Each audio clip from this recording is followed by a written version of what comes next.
Hi, this is David Kahn, and he's one of the artists in Alternative Focus at the Davis Gallery. And he has two pieces in the show. So David, if you could just briefly describe what your alternative process is first, and then we'll talk a little bit about the specific pieces after. Okay.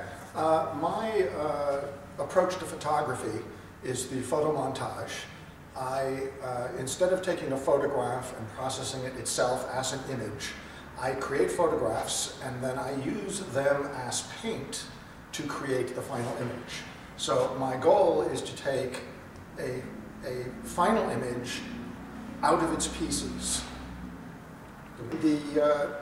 Some of the images look realistic, and one of the ones I have downstairs is in fact very much recognizable as photographs. The other one is more processed before they were composed, which is the other way I've done things. The images that I montage can be assembled in several different ways. Sometimes I use copies of the same image processed in different ways. Sometimes I use photos of related images. And sometimes I use completely different images. And they're just different ways of assembling something so that the whole is greater than the sum of the parts. Mm-hmm. And is your montaging, is that done mostly through a digital process, or do you work by hand as well? All the photography now is done digitally, mm-hmm. and all of the montages are assembled digitally as well. Okay. You might say the digital photography enabled my art the way I wanted to express it.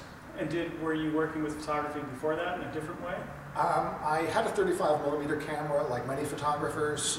Mm-hmm. Never quite made the leap into art. There were too many barriers in the process that I wanted to follow.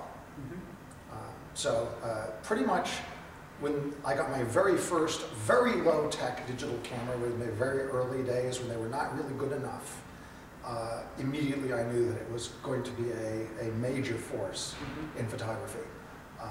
The freedom that it permitted in terms of experimenting and doing things that you could not otherwise do. Sure. Next question would be, tell us about one of the two pieces of the show.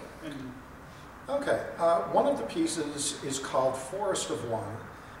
And in fact, it is a tree, it is featuring a tree in Scotland that has made its way into three of my different pieces, and three pieces that look extremely different. I have a piece I did a number of years back called Scottish Landscape, where I have a series of a landscape stacked vertically, so they're not overlapping at all. And it's just, three trees over here and one over there, looking like as if it came from winter to spring, but they were all derived from the same original photograph, even though it looks like completely different points in time. Do you have common themes that run through your work? Like is nature or trees something that comes up a lot? Nature does get featured a lot in my work, but I'm also very fond of other abstract things. I do use flowers a lot, sure. But I also have some architecture, mm-hmm. And I have a montage of the library building at UMass Amherst, which you wouldn't think is a terribly photogenic building. But I photographed it at day and at night, mm-hmm. Flipped the two, they look like they're mirror images, have a reflection in a pond, and flipped those. So it actually produces a very compelling image out of what doesn't look like by itself a terribly interesting building. And is that sort of the challenge for you in terms of like manipulating images to change the original image to arrive at a different conclusion or a different emotion or feeling? I think the excitement in the artistic process to me is playing with the materials, much like you might imagine an artist with conventional materials, a painter, learning a new kind of paint or thing. Right. They mix it all together and say, what can I do with this? Mm-hmm. And something comes out. I take a lot of photographs and I put them in notebooks on contact sheets, and I'm busy studying them and saying, what can I do with this? Right. And then all of a sudden I have a series of ideas and I run with it. One year at Open Studio, I invited everyone who visited me, there were 183 of them, it turned out, to lend a hand. They each held their hand out against a white background and I took a picture of them. I told them nothing about how to pose it, I just said, lend a hand, I'll take a picture. In the ensuing year, I took 183 hands and made a clock face with a gearworks. out of the hands because fingers look like teeth and gears. Right. So, but that didn't come immediately. It took about a year to turn 183 hands into a clock. But when I got there, it's like, wow, I like this. Great. Is there a website where people might be able to see further examples of your work? There is a website. My name is David L. Kahn, and my website is up at gallery.davidlkahn.com. And I have a number of things there. I'm obviously, like many artists, way behind in updating my website, but there's a lot of stuff up there. Sure.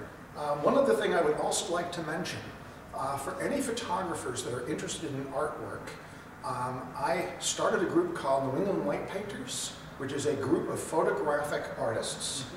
We meet in Natick, and you can either contact me through that website or through the gallery here. They have my contact information. We have meetings twice a month where our goal is to nurture artists who use photography in the creation of their art. Oh, great.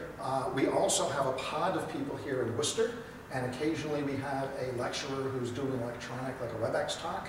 I had a speaker in Scotland who gave a presentation on a new technique to a group of people in Natick and a group of people in Worcester at the same time via WebEx. Oh, that's great. So, you know, we're pushing the technology and trying to encourage artists to do new and exciting things. Great. Well, thank you so much, David. And thanks for doing Thank the you very interview with much. us. And it's a great show.